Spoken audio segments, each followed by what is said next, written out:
Most people know Hawaii for their borderline illegal actions. However, despite all that, they are still a rather successful tech company. And things like this are the reason why. This is the Hawaii G2, and it's probably one of the best smartwatches I have ever used. So when you turn the watch on for the first time, you are told to download the Hawaii Fit app on your phone, which isn't unusual for smartwatches to ask you to download a corresponding app on your phone.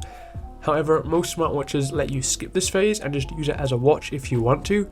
However, with the Hawaii, you have to get the app. There is no way around it. The watch will do nothing but tell you to get the app until you get the app. Anyways, after giving over your email, your phone number, and accepting a bunch of terms and conditions, you are able to connect your watch to the app, allowing the watch to actually function. Alright, so let's start off with going over the applications that are built into the watch. A majority of them, like most smartwatches, are health and fitness based apps. First app you are greeted with is the workout app. This lets you choose from a variety of preset workouts, or you can create your own workout. Once a workout is started, it will measure how long you have been working out for and your heart rate over that workout, over the period of that workout.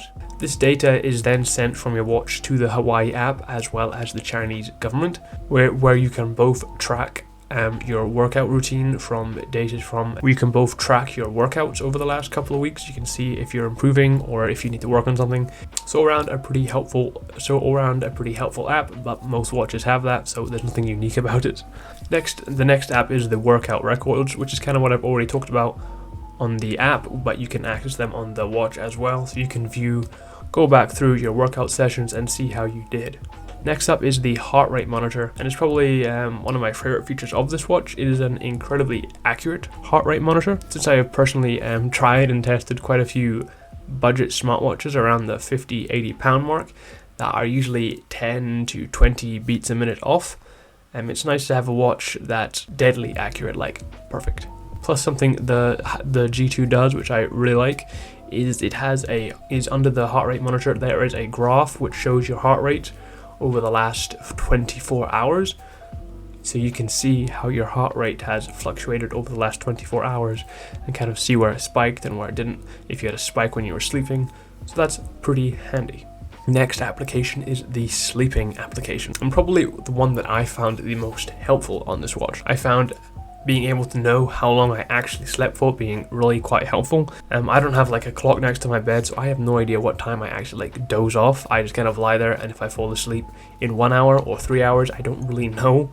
So having the watch tell me how long I've been sleeping is really helpful to know if I need to have more or even less sleep. The next app is a breathing exercise app, which if you tap it, it will take you through some breathing exercises to help strengthen those lungs. I did a few. I stopped because I realized how out of shape my lungs are. So yeah, definitely helpful if you're wanting to train those lungs of yours. So that's it for the health side of things. All the health and fitness apps have been covered. And all around there is a decent selection of them, and I can't really think of any other fitness things they could have added. So all around, great for the fitness side of things. So using your watch to listen to music can be a really handy thing running phase, and when I did, I always found having to use my phone for music a bit annoying, because you're either having to have it in your hand or in your pocket, but if it's in your pocket then it's bouncing around and flying out, so having a phone is around a bit of a pain. However, if you can have all the music stored on your watch and connect your watch to your headphones, it is very helpful, and this watch can do it. It's all around very easy to set up. Simply head over to settings on the watch and click connect earbuds. Now, it doesn't have to be earbuds, it can be any Bluetooth device. I'm not sure why they chose to say earbuds instead of Bluetooth device in the settings. However, you just click that and then connect to your Bluetooth device of choice, and you are good to go. Alright, these next applications I'm just going to kind of skim through because they're not that exciting. There's a compass. There's the notification app, which of course is where all of your notifications from your phone will go into your watch. Then there's the weather app, which will tell you the weather. There is a stopwatch, there is a timer, and there is an alarm. Now with the alarm, there is no beep beep noise, it's just a vibration. So if you're a heavy sleeper, it probably won't wake you up because it's just a little vibration on your wrist. And an app, I haven't seen it on a smartwatch, maybe because I haven't used a smartwatch in like a year, is a flashlight. When I first saw the application, I was like, whoa, where's the flashlight? And I was looking all over trying to find like a little torch on the side. But no, the screen just goes the screen just goes full brightness and turns white. Honestly, a very helpful feature. Probably the most used feature of this watch for me has been the torch. If I wake up in the middle of the night and I'm struggling to find a glass of water or whatever, I can simply just tap that and look around.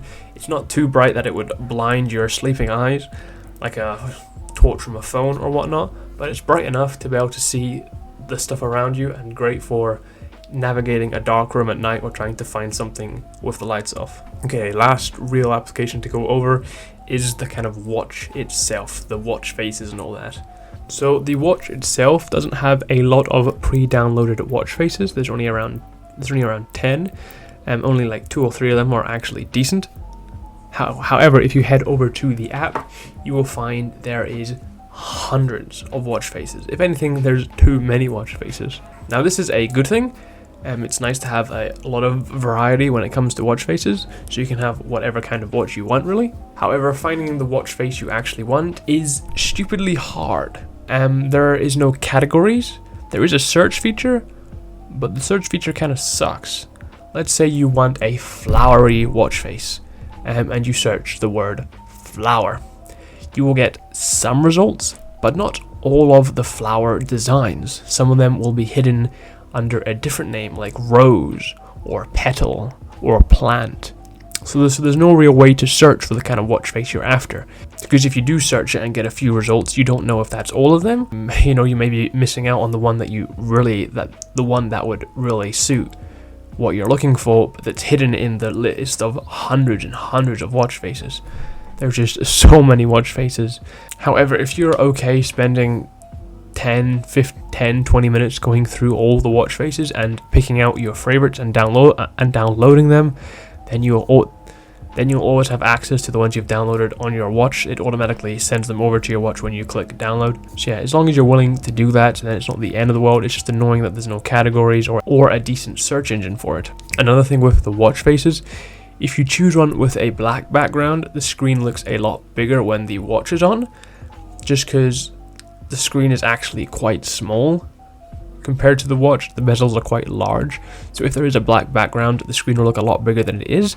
However, if you choose a watch face with a colored background, it looks a bit odd. The screen just looks a bit small. It looks like there's a lot of empty space on the watch, which isn't great. It's a bit annoying. So you kind of have to pick one with a black background, or it won't really look quite right. Another downside to the watch faces is you're not able to set a custom picture from your camera roll, let's say. If you don't like what they have, then tough luck, you're not getting what you want. I don't know why not more watches allow you to set a custom background. It seems to be something they're against doing. Out of all the smartwatches I've tried, like 90% of them don't let you set a custom background to your watch, and I don't get why. Like, it cannot be that hard to take a picture from your phone and upload it to a watch and then set it as a background. Yeah, it may not look as cool as some of the pre-made watch faces, but customization means a lot to some people. And me personally, I would love to be able to make my own background in Photoshop or something to make a really cool looking watch face. However, can't do that on this one, so that was a bit of a letdown. However, most people don't really care about custom watch faces. So, battery, saved the best for last. The battery on this is incredible. I had no idea it was going to be this good. From taking it out the box for the first time and testing it over 3 days, it only dropped down to 23%. So, no joke, you probably only have to charge this watch twice a week, if on casual use, of course. If you're using it continuously for workouts and checking the time and doing stuff on it, then yeah, it's not going to last as long, and you probably have to charge it every day or two to keep it going.